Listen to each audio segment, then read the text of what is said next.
Iniciamos este Facebook Live que realizaremos ojalá todos los miércoles a estas horas de la mañana para leer los miércoles en semana.com. Hoy la columna se denomina SOS, se asfixia, y la columna dice así: escribe Madeleine Albright que el paso al autoritarismo es lento e imperceptible. Consiste de un cúmulo de hechos que individualmente considerados no revisten el peso específico para descarrilar la democracia, pero que en su conjunto acaban por hacerla irreconocible. Esa voz de alerta referida a países como Turquía, Hungría e incluso los Estados Unidos merece ser considerada a la luz de lo que está sucediendo en Colombia.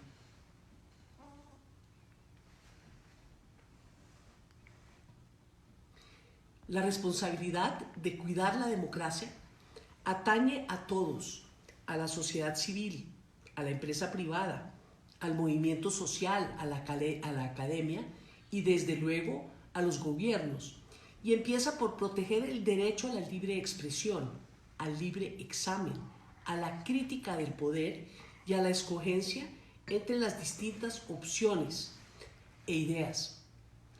Son varios los episodios que llaman a esta reflexión. Al comienzo del gobierno Duque, se nombraron personas con posiciones contrarias a la objetividad que requiere la dirección académica del Centro Nacional de Memoria Histórica. En un país que busca superar un conflicto armado de 60 años, quién y cómo se maneja el tema de la memoria histórica es fundamental para garantizar la pluralidad de lecturas de cara a la construcción de una democracia robusta y de calidad. En esa misma línea se ubica la directriz emitida por el comandante del ejército Nicasio Martínez, que busca unificar el relato de la fuerza pública para las comparecencias de sus integrantes ante la Comisión de la Verdad y la JEP. O la polémica versión de seguridad democrática del expresidente Álvaro Uribe en un texto escolar para quinto de primaria de la editorial Santillana, que apela más a la propaganda que al libre examen. También se han registrado decisiones oficiales orientadas a suprimir el pluralismo en otras esferas. La embajadora en Italia y Grecia, Gloria Isabel Ramírez, retiró el apoyo de Colombia al Festival de Literatura de Atenas por encontrarlo fuera de la línea de pertinencia, eso entre comillas, al haber invitado el año anterior a escritores críticos del actual gobierno, según informó una funcionaria de la embajada. En el Ministerio de Justicia se presentó otro incidente. El catedrático Ricardo Posada Maya presentó su renuncia a la Comisión Asesora de Política Criminal después de, comillas, reflexionar profundamente sobre la independencia académica de la comisión. El ministerio se había rehusado a divulgar el documento de los expertos con la posición adversa a la cadena perpetua.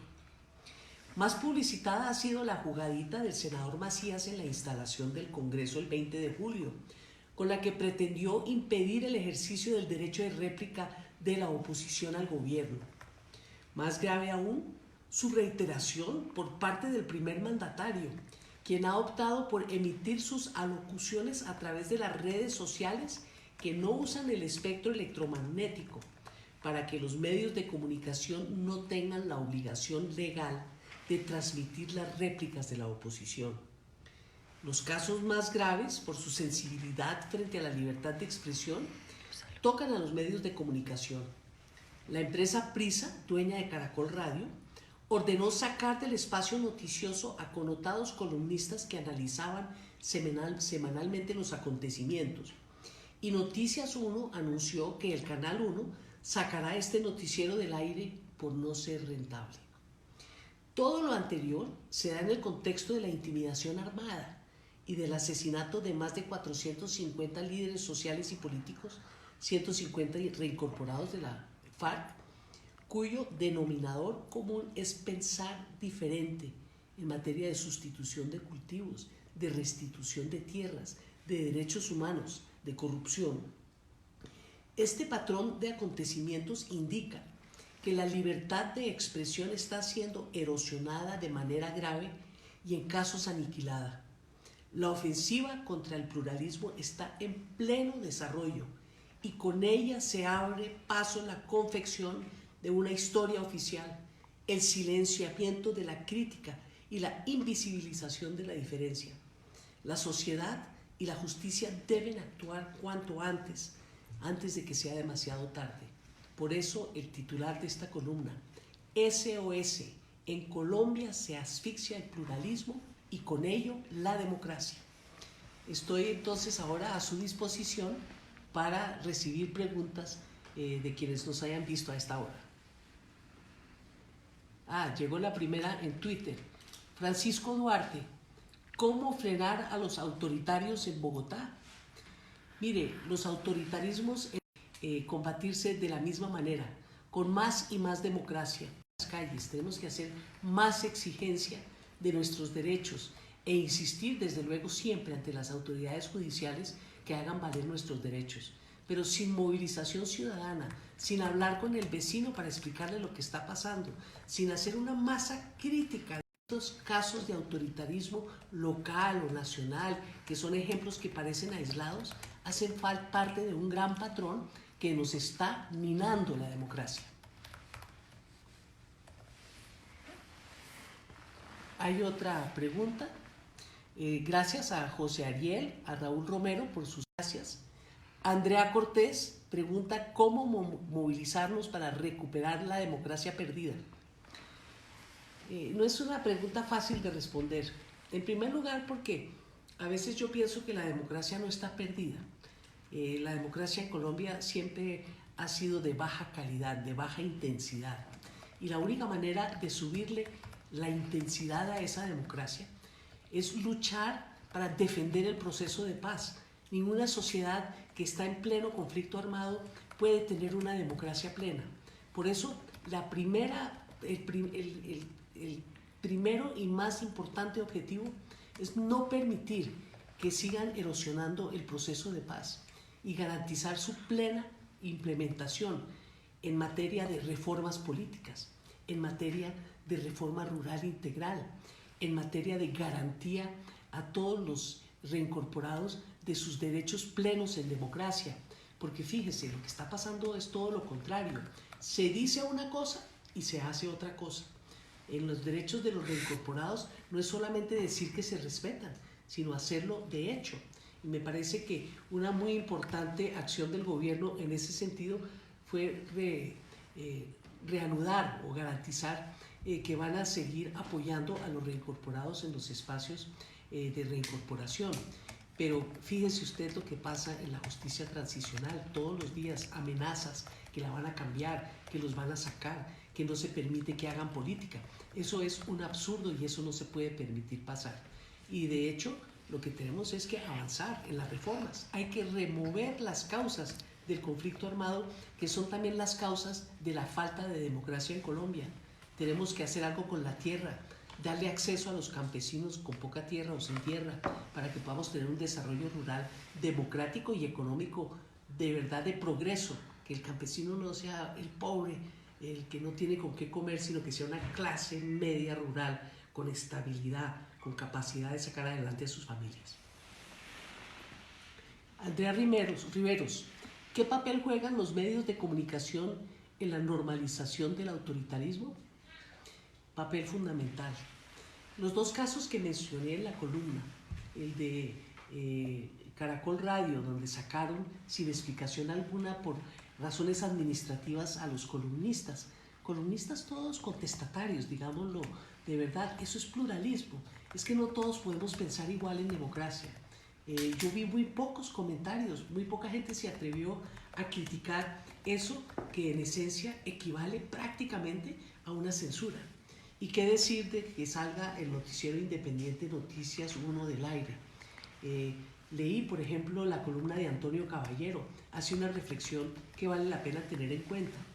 Quienes están perdiendo plata son todos los medios de comunicación y no solamente Noticias 1 en Canal 1. Todo el canal está perdiendo plata. Entonces, ¿por qué singularizar a Noticias 1?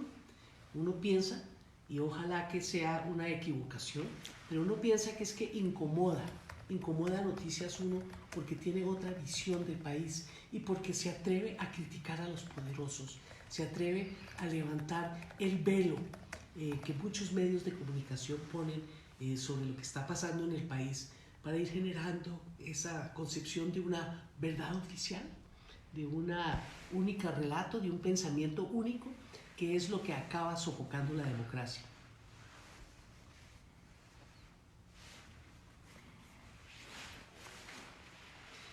Martín vía Twitter: ¿cómo avanzar en la unidad del campo democrático y alternativo? Saludos, Fernando Arango desde Florida Valle. Qué bueno, Fernando, muchas gracias. Un saludo para ti también. ¿Cómo avanzar en la unidad? Fíjense que he estado mirando cómo la unidad es mucho más compleja en las elecciones locales que en las nacionales. Siempre en lo que tiene que ver con la movilización social, con la crítica, con el apoyo a las buenas causas, todos los sectores alternativos logran unificarse. Incluso todos los sectores democráticos, como lo mostró esa extraordinaria marcha del 26 de julio en favor de las víctimas de las organizaciones sociales que están cayendo bajo las armas de la intolerancia. Entonces, ¿cómo buscar esa unidad? Yo creo que tenemos que desprendernos de nuestros egoísmos, de nuestras posiciones de parcialidad. Muchas veces perdemos la visión del conjunto por pequeños detalles que a la postre y en la historia no van a tener ninguna importancia. Unificarnos alrededor de lo esencial. Y hoy lo esencial en Colombia es la paz y la democracia. Erika Carrillo: ¿cómo hacer para que los gobernantes recuperen la credibilidad cuando se pierde la esperanza en un mejor país? Uy, voy a leer el comentario que me hace. Dice Erika, que me admira. Muchas gracias, Erika. Para recuperar confianza, los gobernantes tienen que decir lo que piensan y hacer lo que dicen. Lo que pasa es que nos hemos acostumbrado a que quien se quiere hacer elegir ofrece el oro y el moro, plantea una cantidad de cosas que sabe que le suenan bien, le calienta el oído al electorado, y después lo que hace es todo lo contrario cuando llega al poder. Y quien se elige con mentiras, pues desde luego no puede gobernar con la verdad y pierde toda credibilidad, toda legitimidad. ¿Y qué hablar de los que le meten la mano al presupuesto público, que se roban la plata? Entonces, para recuperar credibilidad necesitamos romper ese cordón umbilical entre la contratación pública y la política. Y eso es muy complejo porque los políticos, muchos de ellos, y además aquí cabe que no es justa la absoluta generalización, tenemos es que sacar a los políticos que se hacen elegir para hacer plata con la política y llevar a las posiciones de responsabilidad del Estado a los sectores alternativos que están buscando de verdad cambios sociales importantes y que llegan con manos limpias. El elector tiene que tomar la decisión de no vender el voto, de no dejarse calentar el oído con las mentiras que sabe que son mentiras. Hacer el cambio es muy difícil, el presupuesto está muy limitado, entonces cuando alguien ofrece el oro y el moro, sepa que lo que está es tratando de conseguir su voto, pero que no va a cumplir cuando llegue al gobierno. Así es que el tema de la legitimidad tiene mucho que ver con la defensa de intereses y cuáles son los intereses que se defienden desde el gobierno. Y yo creo que falta que llegue gente que defiende los intereses populares y no los de los grandes poderes de nuestro país. Una última, bueno, está bien. Daniel Cardoso vía Facebook: ¿cómo lucha la democracia ante la falta de garantías reales? ¿Cómo cree que serán las próximas elecciones teniendo en cuenta la situación de violencia que estamos viviendo? Esa ha sido la respuesta siempre en Colombia.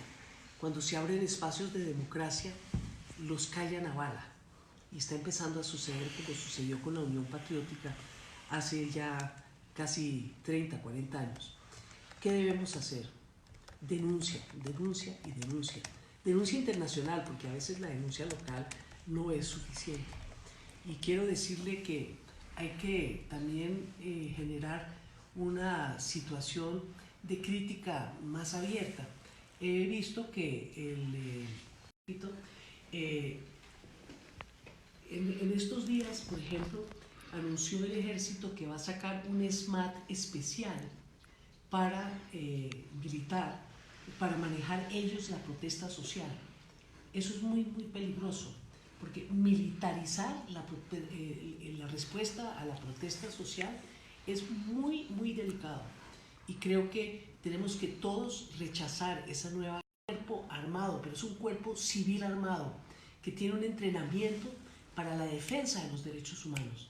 Y cuando usted pone a un ejército que está a callar la protesta social, empieza esa violencia brutal de represión.